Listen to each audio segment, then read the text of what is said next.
The Arctic wind howls across a barren, endless expanse of ice, carrying with it secrets that have lain frozen for over a century. On a night in March 1903, a desperate voice crackled through the static of a wireless radio, its words barely audible above the storm. "If anyone can hear us, the ice is moving. Shadows, not alone." Then, only silence. This was the last known transmission from the Bering Strait expedition, a group of explorers who vanished into the polar night, leaving behind only fragments of their story and a legacy of fear. What happened to them has become one of the most enduring mysteries in the history of exploration. A tale whispered in the dark corners of Arctic ports and retold by those who dared to cross the ice. Tonight, we journey back to that frozen edge of the world, to a time when the Arctic was the final frontier, and the line between fact and legend was as thin as the ice beneath a man's feet. The Bering Strait expedition set out with the promise of discovery, but what they found was something far more chilling than the cold itself, a curse. Some say that claimed them one by one. Was it the merciless elements, human folly, or something far more sinister that doomed them?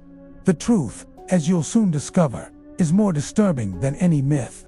Are you ready to hear the whispers that doomed them? Stay with us, because by the end of this story, you may never look at the Arctic or the shadows in your own life the same way again. And if you think you know what happened, I dare you to share your theory in the comments before the truth is revealed. At the dawn of the 20th century, the Arctic was a realm of both promise and peril, a place where the world's maps faded into blankness and the imagination ran wild. In 1903, the Bering Strait was more than a narrow ribbon of water separating Russia from Alaska. It was a threshold between the known and the unknowable, a place where the ambitions of men collided with the indifference of nature. The world was gripped by a fever for discovery. Newspapers in London and St. Petersburg trumpeted each new expedition as a triumph of human will over the elements. The public cheered, and sponsors paid handsomely, convinced that the ice could be conquered by courage, science, and steel. The explorers themselves, men, and in rare cases, women, were cast as heroes, their names destined for glory if only they could survive the journey. But beneath this optimism, a darker story simmered. For every ship that returned with tales of heroism, another was lost, swallowed whole by the ice. The Arctic was a place of stark, breathtaking beauty. Endless fields of white stretching to the horizon, the sun, a pale disk that barely rose above the frozen sea, the aurora painting the sky in ghostly ribbons of green and violet. Yet it was also a place of unspeakable danger. The cold could kill in minutes, the silence was so complete it could drive a man mad, and the sun could vanish for months, plunging the world into a twilight that blurred the boundaries between day and night, dream and waking terror. To the native peoples, the Chukchi, the Yupik, the Inupiat, the Inupiat, the Bering Strait was not a blank space, but a living, breathing world. They knew its moods, its secrets, and its dangers. Their stories spoke of spirits that haunted the ice, of places where the land itself was cursed, and of travelers who vanished without a trace.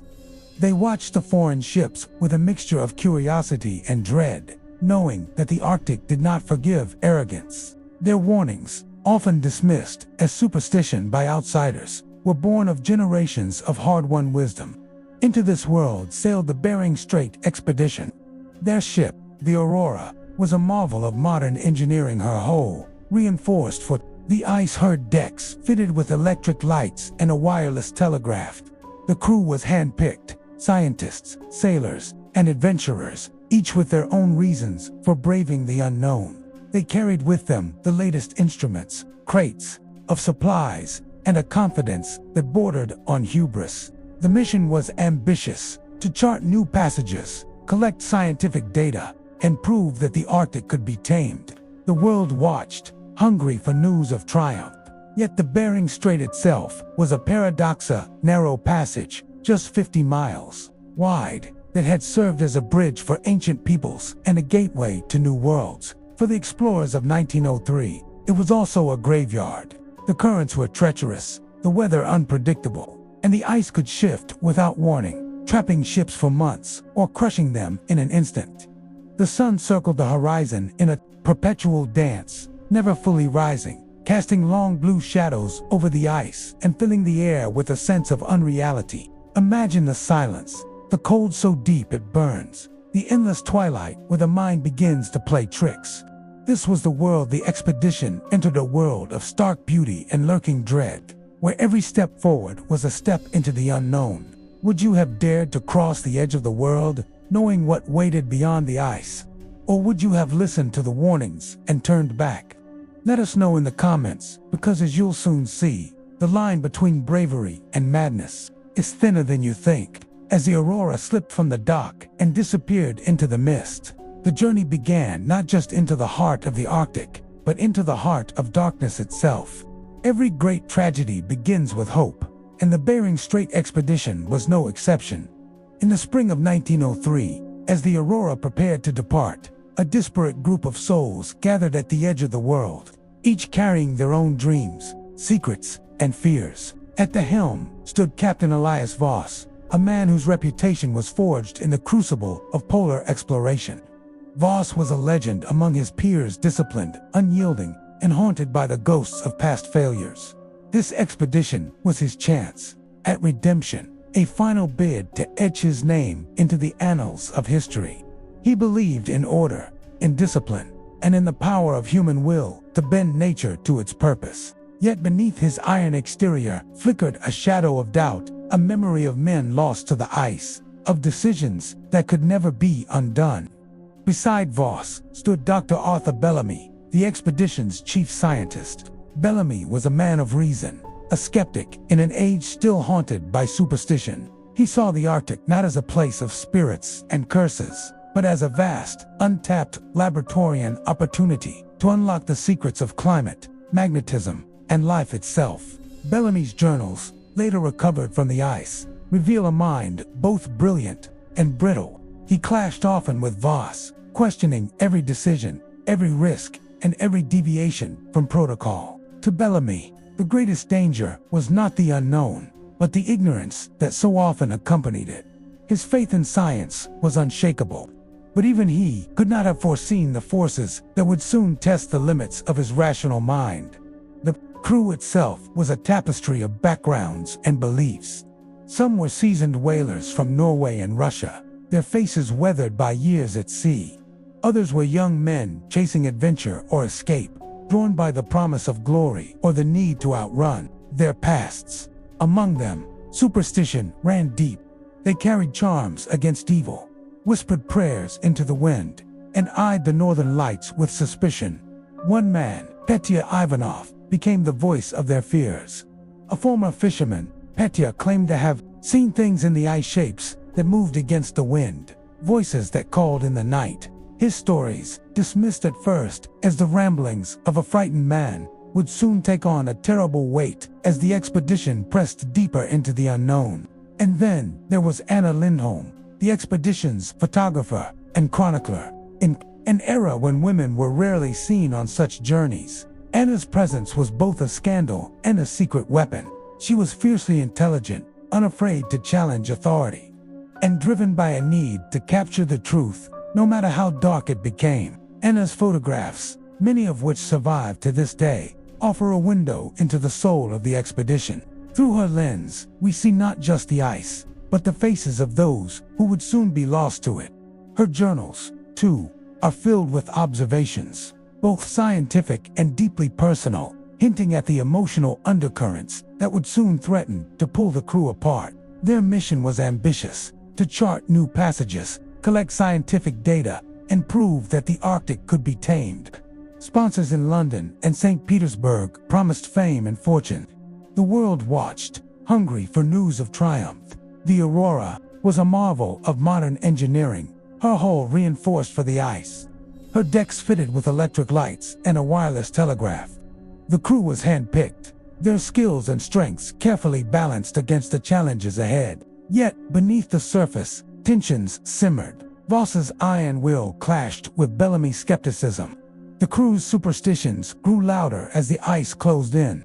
Anna's camera caught moments of laughter, but also of fear glances exchanged in the dark, hands trembling over mugs of tea, the unspoken knowledge that not all of them would return. As the Aurora slipped from the dock and into the mist, the adventure and the nightmare began. Which of these souls would you trust with your life? Stranded at the edge of the world, the iron-fisted captain, the doubting scientist, the haunted crewman, or the outsider with a camera? Tell us in the comments, because as the ship sailed into the unknown, none could imagine the darkness that awaited. The first days at sea were filled with a nervous anticipation that clung to the crew like a second skin. The Aurora pressed northward, her hull slicing through gray, churning waters as the sky grew heavier and the ice fields loomed ever closer. The men busied themselves with routine, but beneath the surface, unease began to ripple through the ranks. The Arctic, it seemed, was not about to surrender its secrets easily. Before the Aurora left the last outpost of civilization, the expedition was met by a delegation of Chukchi elders. Their faces were grave, their words translated in hushed tones by a local interpreter. The ice remembers, they warned. The spirits do not forgive trespassers. Turn back or be lost. Captain Voss dismissed the warnings as superstition, a relic of a bygone age. But Anna Lindholm's journal tells a different story. She wrote of the elders' eyes how they seemed to look through her, as if seeing a fate already sealed. The crew, too, was unsettled by the encounter. Some made the sign of the cross. Others clutched their talismans a little tighter as the ship slipped away from the safety of the harbor. Within days, the expedition's luck began to sour. The wireless telegraph, their lifeline to the outside world, crackled with static and then fell silent. No amount of tinkering could restore it. Compasses spun uselessly, their needles trembling as if repelled by some unseen force. Even the ship's engines, tested and retested before departure, began to stutter in the night, coughing and groaning as if protesting the journey.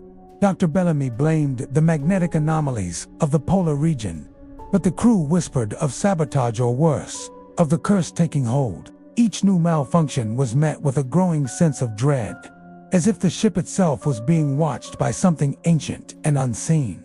Then came the omens. One morning, a sailor found a dead bird on deck, its wings frozen mid-flight, its eyes glazed and unblinking. Later that day, a flock of birds circled the ship, then suddenly dropped from the sky, their bodies landing with soft, sickening thuds on the ice. At night, strange lights danced on the horizon auroras. Yes, but tinged with a sickly green that set the teeth on edge. The crew gathered on deck to watch, their faces pale in the ghostly glow. Petya Ivanov, the superstitious fisherman, claimed to see faces in the ice, pressed against the portholes. Watching, he began to carve protective symbols into the wood of his bunk, muttering prayers in the dark. His stories, once dismissed as the ramblings of a frightened man, began to spread through the lower decks like wildfire. The mood aboard the Aurora shifted. The mess hall, once filled with laughter and the clatter of cutlery, grew quiet. Men glanced nervously at each other, their voices hushed. Even the most skeptical among them began to feel the weight of something unseen pressing in. Anna's photographs from these days show faces drawn and pale eyes darting to shadows that seemed to move just beyond the reach of the lantern light. One night, a young deckhand vanished. His boots were found at the rail, footprints leading out onto the ice, and then, nothing. The search party returned empty-handed, their faces ashen, their silence more telling than any words. Tensions flared as the days grew colder and the nights longer. Captain Voss insisted on discipline, blaming the crew's nerves for the mounting strangeness. Dr. Bellamy demanded scientific explanations, but even he could not account for the bizarre malfunctions and the growing sense of dread. Anna recorded it all, her camera a silent witness to the unraveling order. Petya's stories grew more elaborate. He spoke of a white woman seen walking on the ice, of voices calling in the wind, of shadows that moved against the current. Some crewmen began to refuse night watch. Others slept with knives under their pillows, and a few started to gather in secret, whispering prayers and sharing charms against evil. Then, one night, Anna herself saw something she could not explain. She wrote in her journal, "A figure on the ice, tall and thin, draped in rags of frost. It did not move, but I felt its gaze. I tried to photograph it, but the film came out black." That night, the temperature dropped to record lows. The ship groaned in the ice, and the crew huddled together, too afraid to sleep. The sense of being watched, of being hunted, was now impossible to ignore. Do you believe in curses, or is every omen just a trick of the mind? Have you ever felt something watching you in the dark, just beyond the edge of reason? Share your thoughts in the comments, because, for the crew of the Aurora, the line between superstition and reality was about to vanish completely. As Anna's blackened photograph lingered in her trembling hands, the endless, shifting ice outside seemed to press closer. The descent had begun, and the true nature of the Arctic's curse was only starting to reveal itself. As the Aurora became locked in the tightening grip of the Arctic ice, the world outside shrank to a claustrophobic prison of creaking timbers and endless white. The sun, once a distant comfort, now barely skimmed the horizon, casting the ship and her crew into a perpetual twilight that blurred the boundaries between day and night, sanity and nightmare. The cold was no longer just a physical force, it became a presence, seeping into bones and minds alike, gnawing at resolve and reason. The men who had set out with hope and ambition now found themselves at the mercy of something far more relentless than mere weather. The first to fall was a young deckhand, his body racked with fever and chills that no amount of blankets or medicine could ease. Dr. Bellamy, ever the rationalist, diagnosed pneumonia, but the illness spread with unnatural speed. Soon, half a dozen men were bedridden, their skin mottled with frostbite, their eyes wild with fever dreams. Anna's journal described the sickbay as a place of shadows and whispers, where men raved about voices in the walls and hands reaching for them from beneath the floorboards. Bellamy worked tirelessly, but his medicines seemed powerless against the creeping sickness. And each day, the line between reality and nightmare grew thinner. As the illness took its toll, a different kind of contagion began to spread, a slow, insidious madness that drifted through the ship like a fog. Men who had once been friends now eyed each other with suspicion, their nerves fraying with every passing hour. Arguments erupted over nothing, and one night a sailor was found in the galley, carving strange symbols into the table with a knife, his face blank and unseeing. Petya Ivanov, the superstitious fisherman, became the voice of the crew's growing terror. He claimed the ship was haunted, that he heard footsteps on the ice at night and saw faces pressed against the portholes. Others began to believe him, and the line between reason and superstition blurred until it was impossible to tell one from the other. Then came the deaths. The first was ruled an accident. A man slipped on the ice and vanished into a crevasse. But soon, the bodies began to pile up. One was found frozen solid in the crow's nest, eyes wide open, mouth twisted in a silent scream. Another was discovered in the engine room, surrounded by shattered glass, as if he had tried to claw his way out. Captain Voss insisted on rational explanations. Accidents, illness, the toll of isolation. But the crew whispered of the curse, of spirits claiming their due. Anna's photographs from these days were blurred and distorted, as if the camera itself recoiled from what it saw. The strain began to show at the top.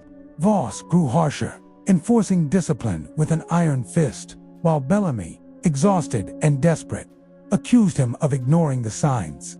Anna tried to mediate, but found herself caught between two worlds, reason and fear, science and superstition. The crew split into factions. Some clung to Voss's authority, others to Bellamy's logic, and a growing number to Petya's whispered prayers. The ship, once united, was now a powder keg, ready to explode.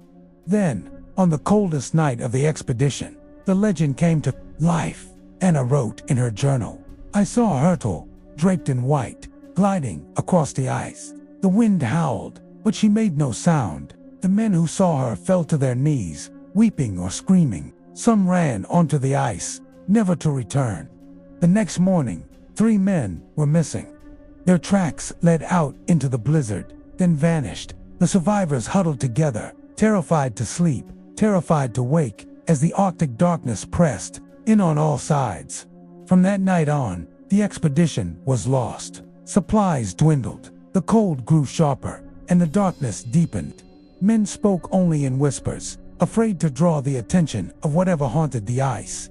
Anna's photographs became more frantic, blurry images of empty corridors, of faces twisted in fear. Bellamy, once the voice of reason, began to doubt his own senses. In his journal, he wrote, "There is something here with us. I hear it in the walls, in the wind. I fear I am losing my mind." The final blow came when the ice shifted, crushing part of the hull. Water flooded the lower decks, and panic erupted. Some tried to flee across the ice, others barricaded themselves below. In the chaos, Anna's camera was smashed, her last photographs lost to the darkness. By dawn, the aurora was silent. Only a handful remained, huddled together, waiting for rescue or for the end. If you were trapped in the endless night, would you cling to reason or surrender to fear? Would you trust your senses or the whispers in the dark? Tell us in the comments, because for the Bering Strait expedition, the Arctic had claimed its own, and the true horror was only just beginning. When the aurora fell silent, the world beyond the ice took notice. Weeks passed with no word, and the sponsors in London and St. Petersburg grew anxious. Rumors began to swirl in the press releases of disaster, mutiny, and even supernatural retribution. Eventually, a rescue mission was launched, a desperate gamble to recover what, if anything, remained of the Bering Strait expedition. The rescue ship, the Resolute, braved the same treacherous waters, its crew haunted by the stories that had already begun to take root in the public imagination. The first sight of the aurora was a vision from a nightmare. The ship was locked in the ice, listing to one side, her masts splintered and her decks eerily silent. Snow had drifted over the railings, erasing all but the faintest traces of human presence. The rescue party approached with caution, their boots crunching on the frozen boards. Inside, the air was thick with the stench of decay and something else, something older, colder, that seemed to seep from the very walls. The survivors, if they could be called that, were found huddled in the captain's quarters. Gaunt and wild-eyed, their skin pale as the ice outside, they spoke in whispers, their words fragmented and feverish, as if afraid that speaking too loudly might awaken something best left undisturbed. The official inquiry began almost immediately, but answers proved elusive. Captain Voss, once a pillar of strength, was now a broken man. He recounted the disasters in a flat, mechanical voice. The illness, the deaths, the night, the ice crushed the whole. Yet when pressed about the missing men and the strange events that had plagued the expedition, he grew evasive, his eyes darting to the shadows. Dr. Bellamy, gaunt and trembling, insisted on rational explanations: disease, exhaustion, the effects of isolation, but even he could not explain the malfunctions, the vanishing crew, or the chilling visions that haunted their nights. Anna, her hand still shaking, offered her journals and the few photographs that had survived. Her words painted a picture of a crew unraveling, of fear spreading like frost, of something on the ice that watched and waited. The investigation quickly became a battleground between science and superstition, truth and legend. The official reports cataloged the physical evidence, the shattered radio, the broken compass, the strange symbols carved into the wood. The journals, however, told a different story. Anna's entries grew more frantic as the days wore on, her handwriting jagged and hurried.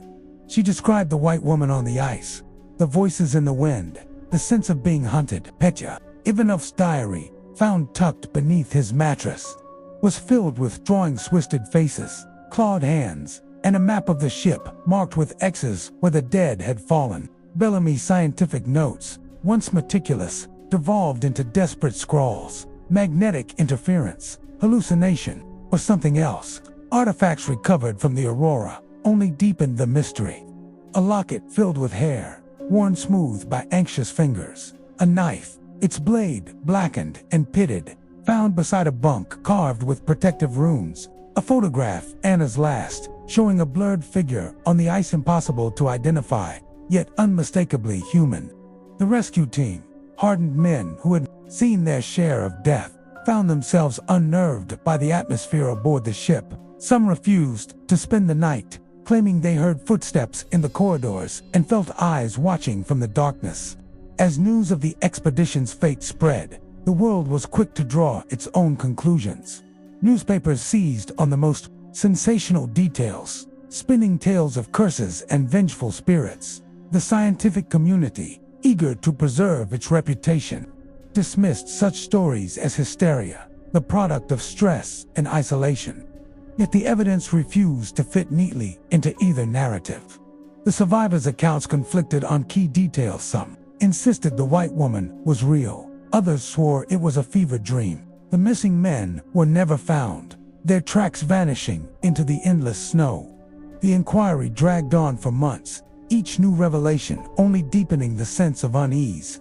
Testimony from the rescue crew added further layers to the legend. One man claimed to have seen a figure moving among the icebergs as they approached, vanishing when he called out. Another reported finding strange footprints circling the ship, too large to be human, yet too deliberate to be animal.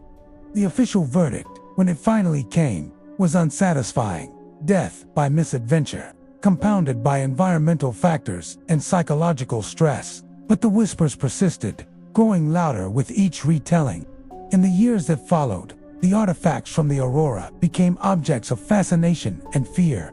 The locket was displayed in a museum, but staff reported it would sometimes be found open, the hair inside rearranged. Anna's blurred photograph was studied by experts, some claiming to see a face in the shadows, others dismissing it as a trick of the light. Petya's diary disappeared from the archives, rumored to have been stolen by a collector of the occult. The ship itself, eventually freed by the shifting ice, drifted for years before vanishing entirely. Some say it still haunts the Bering Strait, a ghost ship searching for its lost crew. The survivors never truly escaped the Arctic. Captain Voss, retired in disgrace, plagued by nightmares and a fear of the cold that never left him. Dr. Bellamy withdrew from public life, his once brilliant mind clouded by doubt. Anna Lindholm published her account, but refused to speak of the expedition again, her eyes haunted by memories she could not share. The legend of the Bering Strait cursed grew with each passing year, a story that refused to die. What would you believe if you found these journals, these artifacts, these fractured memories? Would you trust the official reports or the whispered stories that linger in the dark?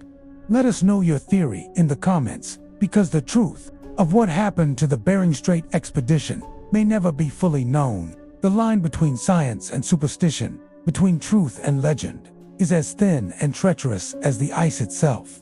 As the investigation closed, the Arctic remained silent, its secrets buried beneath the snow. But for those who had glimpsed the darkness at the edge of the world, the echoes of 1903 would never fade. The search for answers had only just begun. The Arctic keeps its secrets well, but every legend leaves behind a trail of loose fragments of truth frozen in time, waiting for those brave or foolish enough to piece them together.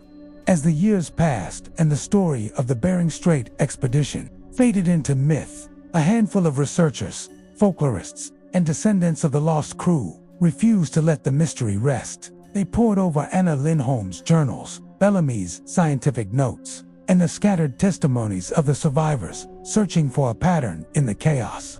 What they found was not a single answer, but a convergence of horrors, each more unsettling than the last. The most credible theory, and the one that chills the blood even now, is that the expedition was undone by a perfect storm of natural and psychological force, as ecological forces, each feeding the other, until reality itself began to fracture.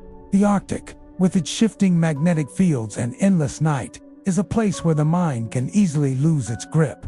Bellamy's notes, once so precise, became a record of confusion, compasses spinning wildly, the aurora flickering in unnatural colors, the very air thick with static. The crew, isolated and exhausted, became prey to their own fears. The stories of the Chukchi elders' warnings of spirits and curses took root in their imaginations, growing more vivid with each passing day. But there was something else, something that no rational explanation could fully dismiss.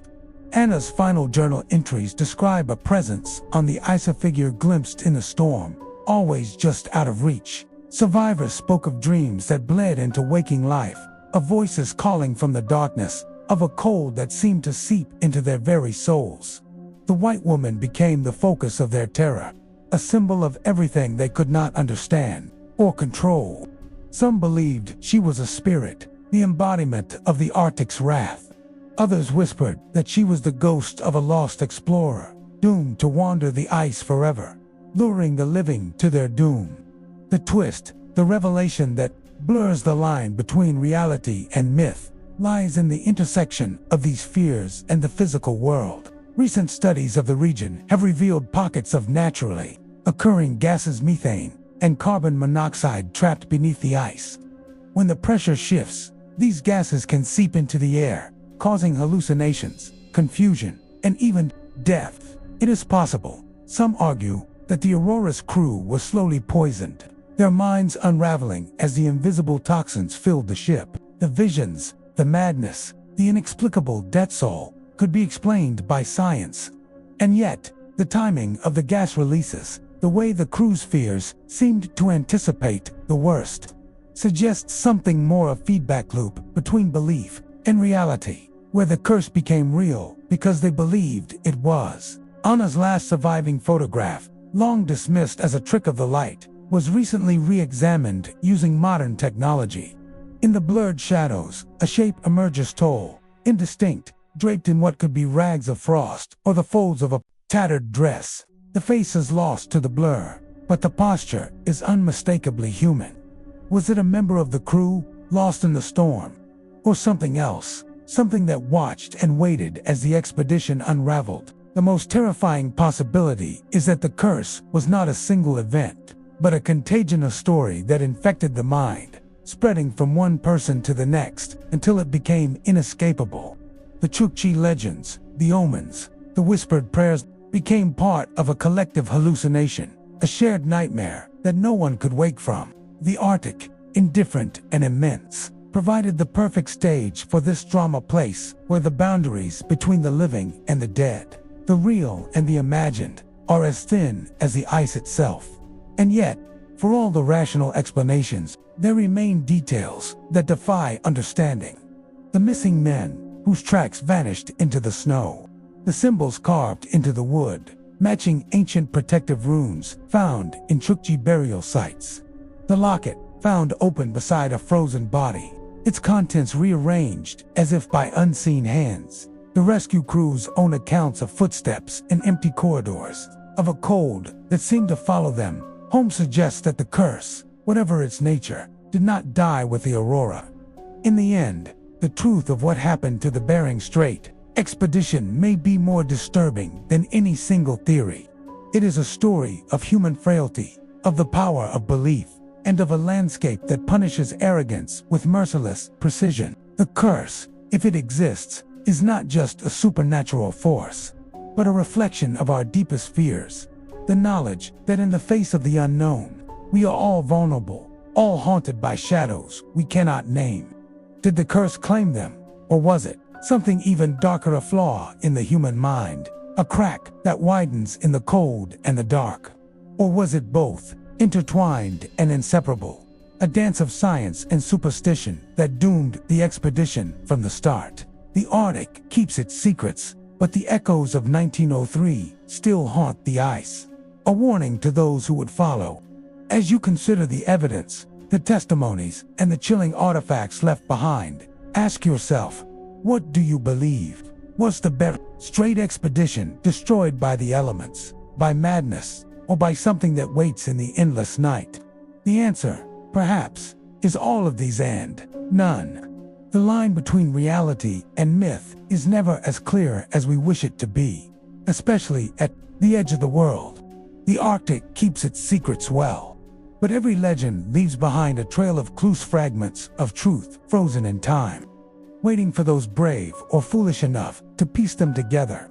As the years passed and the story of the Bering Strait expedition faded into myth, a handful of researchers, folklorists, and descendants of the lost crew refused to let the mystery rest. They pored over Anna Lindholm's journals, Bellamy's scientific notes, and the scattered testimonies of the survivors, searching for a pattern in the chaos.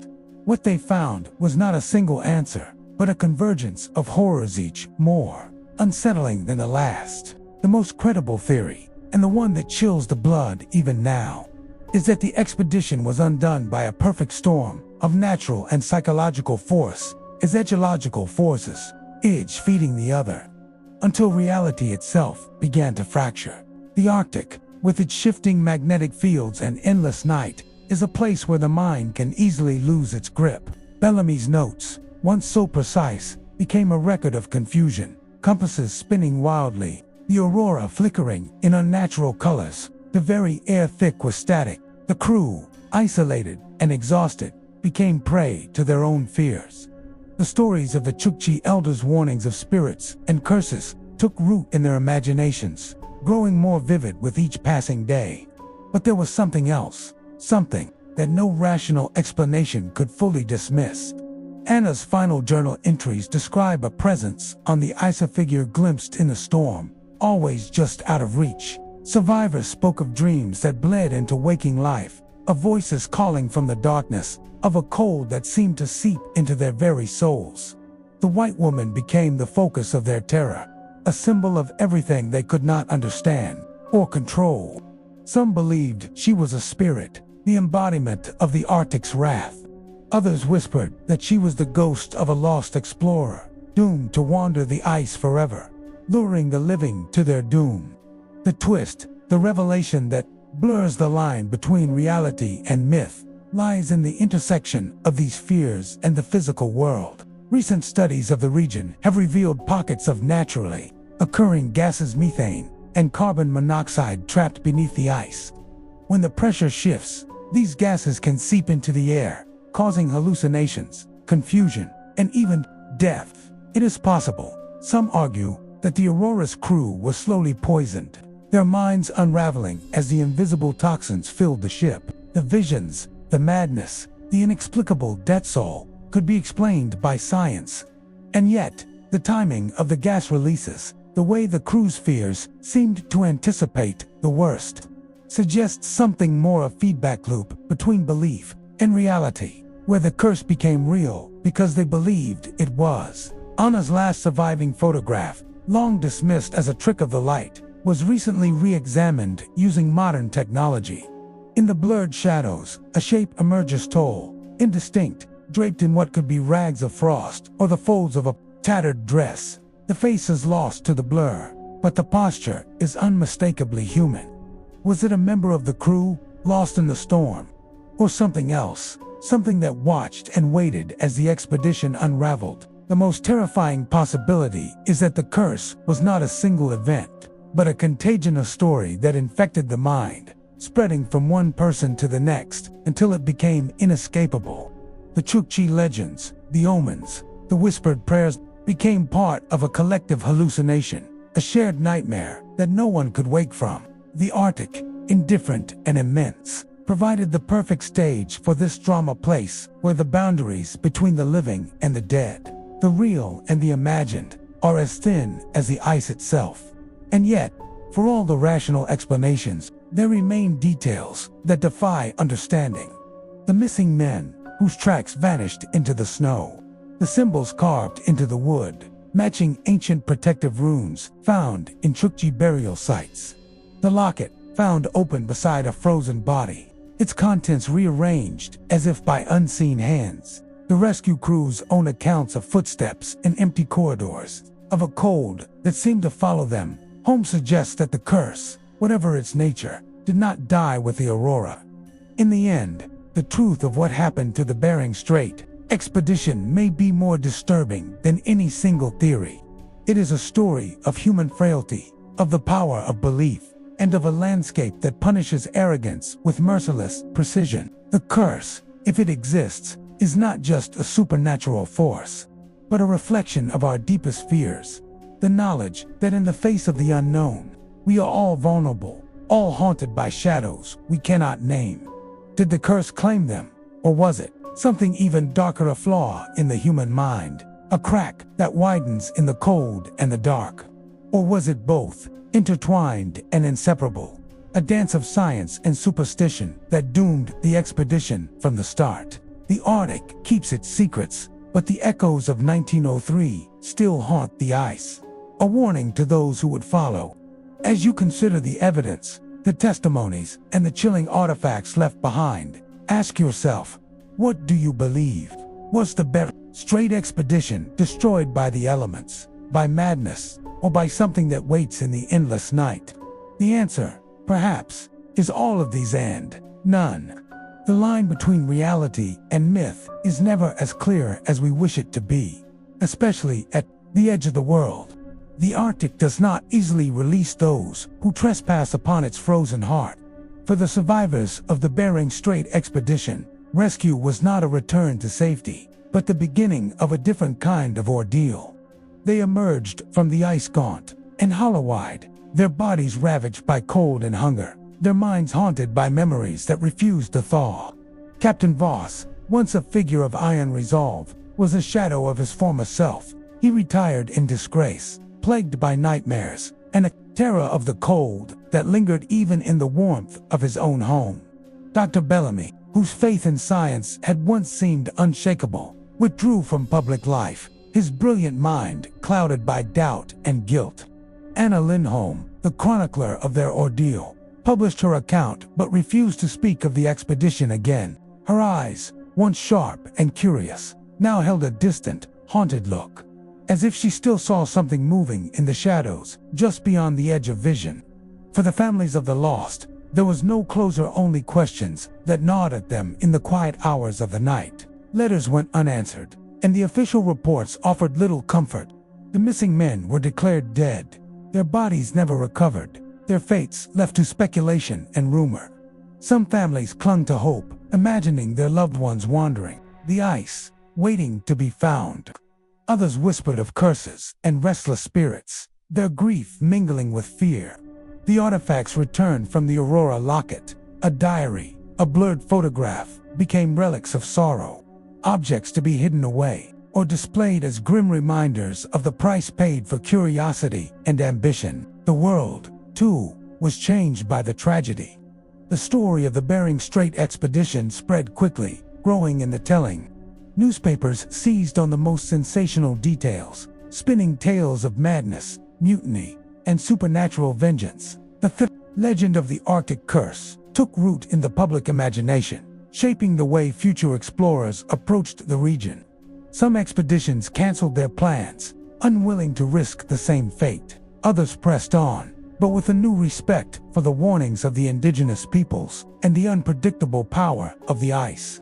The scientific community, eager to distance itself from talk of curses, focused on the physical explanations, anomalies, toxic gases, the psychological effects of isolation. Yet even the most rational minds could not fully dismiss the strange coincidences, the chilling artifacts, and the haunted testimonies of those who had survived. In the years that followed, the legacy of the expedition lingered like a shadow over the Bering Strait. The Aurora herself was never seen again, rumored to drift as a ghost ship through the fog, her decks haunted by the footsteps of the lost. The artifacts from the expedition became objects of fascination and fear. Museum staff reported strange occurrences. The locket found open, the diary's pages turned as if by an unseen hand. The photographs blurred figures seeming to shift in the light. Some said the curse had followed the survivors home, infecting their dreams and their families, a darkness that could not be left behind.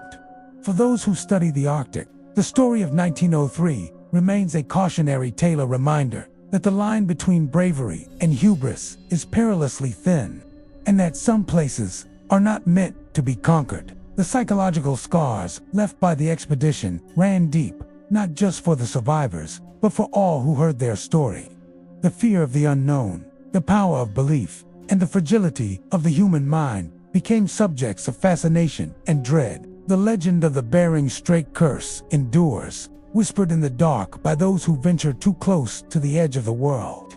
Would you dare to explore the Bering Strait after hearing this story? Could you face the endless night, the shifting ice, and the possibility that something waits in the darkness, watching and remembering.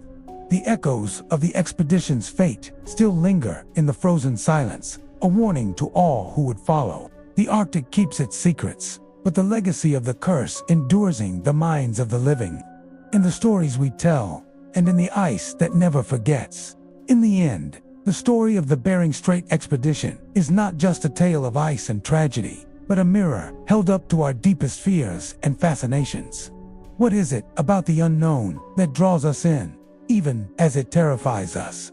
Is it the promise of discovery, the hope of conquering what has never been conquered, or is it something darker, a need to test the limits of our own endurance, to stare into the abyss and see if it stares back? The Arctic, with its endless night and shifting ice, became the stage for a drama as old as humanity itself. The struggle between reason and superstition, courage and hubris, hope and despair. As we look back on the fate of the Aurora and her crew, we are left with more questions than answers. Was the curse that haunted them a real, supernatural force, or was it born from the minds of men pushed to the brink by isolation and fear? Can belief itself become a kind of contagion, spreading through a group until it shapes reality?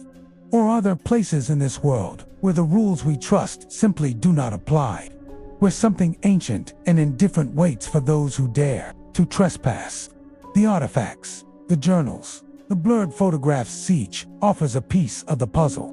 But none can tell the whole story. Perhaps the true horror lies not in the idea of a curse, but in the realization that we may never know the full truth. The Arctic keeps its secrets, and the line between fact and legend is as thin as the ice that claimed the Aurora. What do you believe happened in those final, desperate days? Was it madness, misfortune, or something that defies explanation? Have you ever experienced something you couldn't explain, an omen, a presence, a moment when the world felt suddenly strange and dangerous? We want to hear your thoughts. Share your theories, your doubts, and your own stories of the unknown in the comments below. Do you think the curse was real, or was it a creation of fear and circumstance? Would you have braved the Bering Strait, knowing what you know now? Or would you have turned back at the first warning, trusting your instincts over ambition? The story of the Bering Strait expedition is not just history, it's a question that lingers, echoing through the ice and into the present. As long as there are mysteries left in the world, as long as we are drawn to the edge of the map, we will keep asking, what do you believe? Thank you for joining us on this chilling journey into the heart of the Arctic and the haunting mystery of the Bering Strait expedition. If you made it this far, you're among the brave few willing to stare into the frozen unknown and confront the shadows that history leaves behind. We hope this story has left you with questions, chills, and perhaps a new respect for the power of the unknown. If you found yourself gripped by the tale, don't forget to subscribe and turn on notifications. There are many more dark histories and macabre mysteries waiting to be unearthed. We'd love to hear your thoughts and theories in the comments below. Did you sense a rational explanation behind the expedition's fate, or do you believe the curse was something more? Have you ever encountered a mystery that defied logic, or a place that felt touched by something otherworldly? Your stories and insights help build a community of curious minds and fearless explorers, and we read every single one. If you're hungry for more, stay tuned now. Next episode will take you even deeper into the world's forgotten horrors. From lost expeditions to haunted ruins, from unsolved crimes to the secrets that history tried to bury, we're just getting started. What other secrets lie buried in the ice, waiting for the right moment to surface? You won't want to miss what's coming next. Until then, keep your lanterns lit, your minds open, and remember, some mysteries are never truly solved. They simply wait, patient and cold, for someone bold enough to ask the right questions. Thank you for watching, and we'll see you on the next dark journey.